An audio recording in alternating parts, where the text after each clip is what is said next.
The best time to plant a tree, they say, is 100 years ago. The second best time is today. So when's the best time for you to start a new role-playing game? What if you're nervous, you haven't run one for years? Well, I'd say it's next Thursday. Let's get you ready.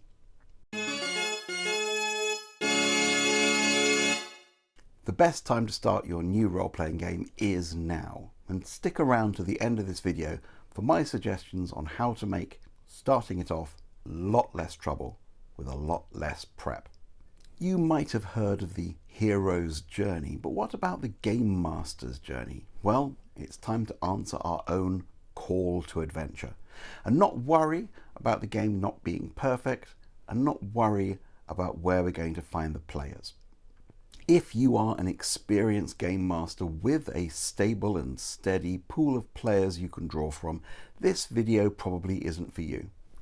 Click up here instead for my videos about how to make your games faster, easier, and more fun.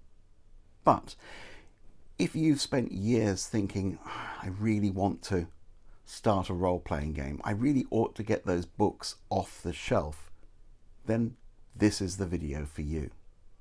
I spent years writing myself January resolutions about how this would be the year I would get back into role-playing, I would start a role-playing game. And I worried about finding the perfect group of players and the perfect game and the perfect world backstory for my campaign.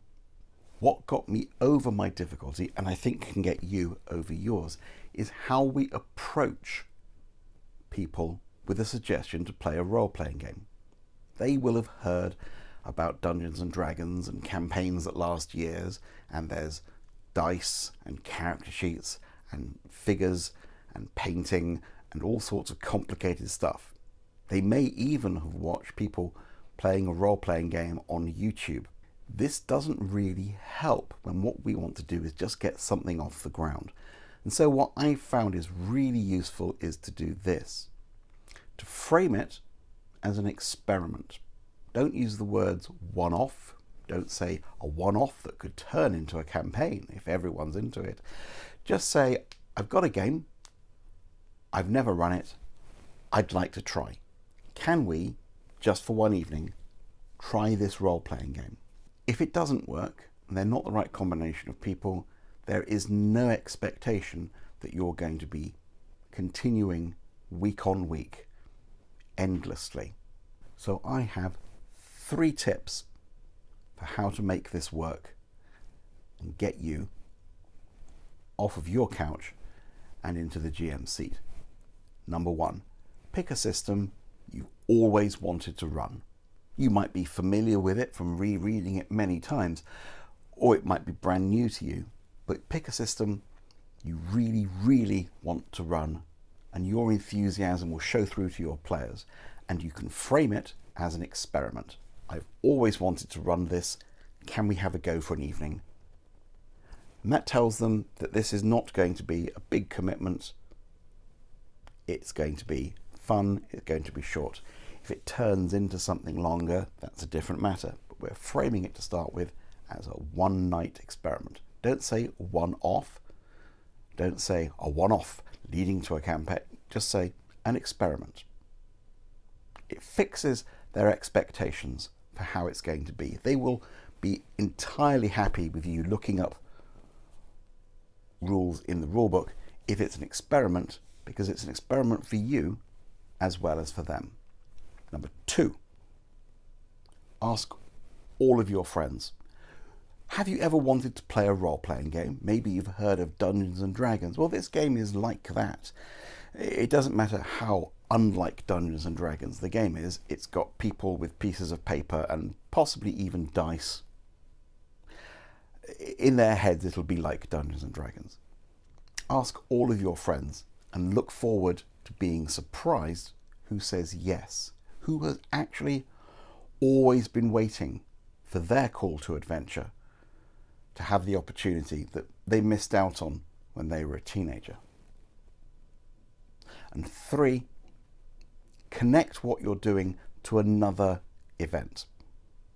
It could be that you have a board games afternoon at a friend's house or a local bar. It could be that you go somewhere in the evening to run this game that you know has a definite kicking out time. So there's no danger this game will run on longer and longer and longer than you want it to in this one session. This does two things. Firstly, it crystallizes the players' minds around the idea that if they're going to get something done, they've got to get on with it. And number two, if it's not going as ideally as it could, you can think to yourself, well, there's going to be a stopping point. Maybe I will do a time jump ahead a few times and then have a cliffhanger ending, and then we can stop. And then I can get feedback on how it was. What did you think of it? Oh, and hey, if we did this again, would you want to do it again? And would you want to play the same characters? Would you want to play the same rule system? And you're started, you're off, you're running. They're thinking of you now as the friend who game masters. When I was a teenager, it was a simpler time. We couldn't watch other people game mastering unless we turned up to their games. We certainly couldn't watch paid actors in an edited video. Whoever owned the box was the dungeon master, was the game master. I owned a RuneQuest box set, so I ran RuneQuest. We've gotten away from that now, and we've started to compare ourselves. And the more we compare ourselves to deliberately manufactured perfection, the harder it is for us to see that we can do this too, that there is no magic, really, to game mastering, other than believing you can. I believe you can start a new game. I think you can do it next Thursday. Take it off your shelf. Stick a message around your friends on WhatsApp, Facebook, Discord, saying, hey, here's an experiment. I want to do this. Who's in? Give it a go.